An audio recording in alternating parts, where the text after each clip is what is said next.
Et si un simple acte de bonté pouvait changer une vie entière? Voici l'histoire de Karim, un sans-abri oublié de tous, jusqu'à ce qu'un geste désintéressé envers Omar s'y bouleverse son destin.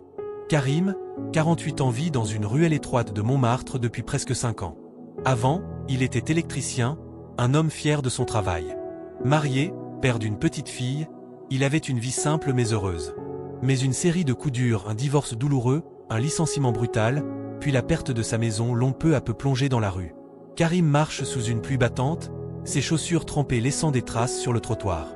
Il porte un vieux sac plastique contenant ses seules affaires. Une couverture usée, une photo froissée de sa fille, et un carnet où il note ses pensées. Il s'assoit sous un porche, regarde les passants pressés qu'il ignore.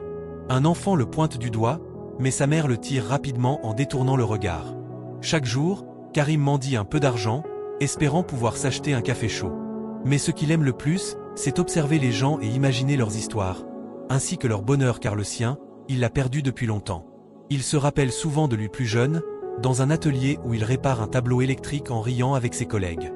Puis, une autre image de lui où il joue dans un parc avec sa fille, Amina, qui rit aux éclats sur une balançoire.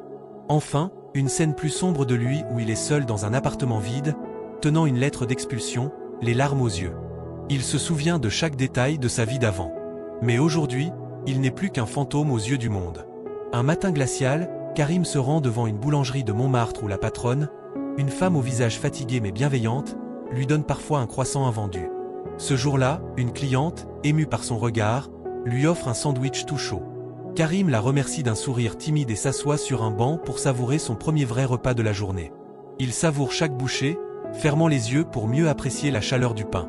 Mais soudain, il remarque un homme assis sur un banc en face. L'homme a l'air abattu et mal rasé. Karim, ne le reconnaissant pas, s'approche lentement de lui tenant son sandwich. « T'as pas l'air bien, frangin. T'as mangé aujourd'hui ?» L'homme lève les yeux, hésitant. Karim lui tend la moitié de son sandwich avec un sourire sincère. « Tiens, j'ai pas grand-chose, mais ça, c'est chaud et ça fait du bien. » L'homme relève la tête. C'est Omar Sy, incognito, sans caméra et sans paillettes. Il traverse un moment difficile. Son fils est gravement malade, et il vient de quitter un tournage précipitamment, incapable de gérer la pression. Ils s'assoient donc côte à côte et se mettent à parler pendant 1 heure entière. Pas de cinéma, ni de glamour. Juste 2 hommes cassés par la vie, qui se reconnaissent dans la douleur de l'autre. « Tu sais, j'ai tout, mais parfois, j'ai l'impression de rien avoir. Mon fils, il est à l'hôpital. Je me sens tellement impuissant. » Karim lui répond, « Je comprends. Moi, j'ai perdu ma fille, pas comme toi, mais je peux plus la voir. Elle me manque tous les jours. Mais tu sais, frangin, tant qu'il y a la vie, il faut pas lâcher. » Omar, ému, hoche la tête. Pour la première fois depuis longtemps, Omar se sent écouté. Et Karim, lui, se sent vu. Le lendemain, Karim retourne au même banc, espérant revoir cet homme qui lui a parlé comme à un égal. Mais Omar n'y était plus. Les jours passent et rien ne change. Karim continue sa routine, mais quelque chose a changé en lui. Il repense à cette conversation, à cet homme qu'il a écouté. Il se surprend à sourire plus souvent, même dans le froid. Une nuit, Karim est agressé par un groupe de jeunes qui lui volent son sac plastique. Il se retrouve sans rien, pas même la photo de sa fille. Désespéré, il s'effondre sous un pont, pleurant en silence. Il touche le fond. Mais parfois, c'est dans les moments les plus sombres que la lumière surgit. Un matin, alors que Karim mendie près d'une station de métro, une voiture noire s'arrête.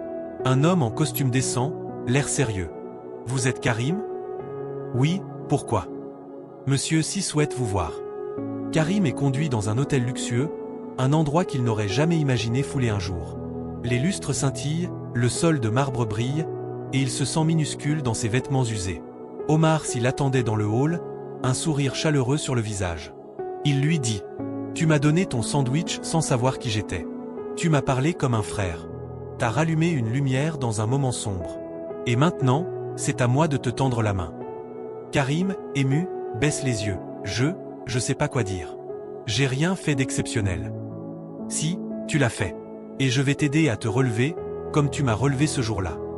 Ce jour-là, Omar offre à Karim un logement provisoire, un accompagnement psychologique et une formation pour redevenir électricien.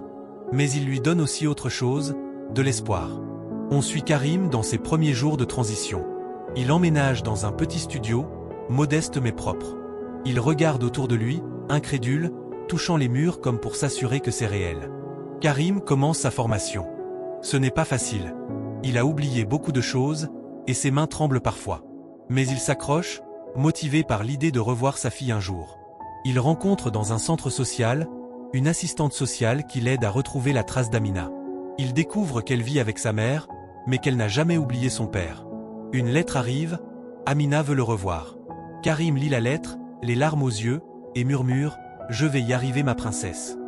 Karim suit des séances avec un psychologue, où il parle de sa honte, de sa culpabilité, mais aussi de son envie de se reconstruire. Il commence à sourire plus souvent, à reprendre confiance. 1 an plus tard, Karim travaille pour une entreprise de rénovation. Il est sur un chantier, en combinaison de travail, riant avec ses collègues. Il a retrouvé sa fille, Amina, qui vient passer les week-ends avec lui. On les voit dans un parc, jouant comme autrefois, Amina riant sur une balançoire pendant que Karim la pousse. Il vit dans un petit appartement modeste, mais chaleureux. Sur un mur, il y a une photo de lui et Omar, souriant, devant un chantier où ils ont travaillé ensemble. Car oui, Omar a financé la rénovation d'un centre pour sans-abri où Karim a été le premier ouvrier engagé. Karim et Omar inaugurent le centre. Karim coupe le ruban, sous les applaudissements. Il prend la parole, la voix tremblante. « J'étais invisible. Mais un jour, quelqu'un m'a vu. Et ça a tout changé. Si je suis là aujourd'hui, c'est grâce à lui, et grâce à vous tous. » Ce fut le début d'une nouvelle aventure remplie de bonheur. Un sandwich, un sourire, une conversation. Parfois, il ne faut pas grand-chose pour changer une vie. L'histoire de Karim en est la preuve. La bonté attire la bonté. Et qu'importe qui vous êtes, vous pouvez être la lumière dans la nuit de quelqu'un. Abonne-toi, like et partage si tu as aimé.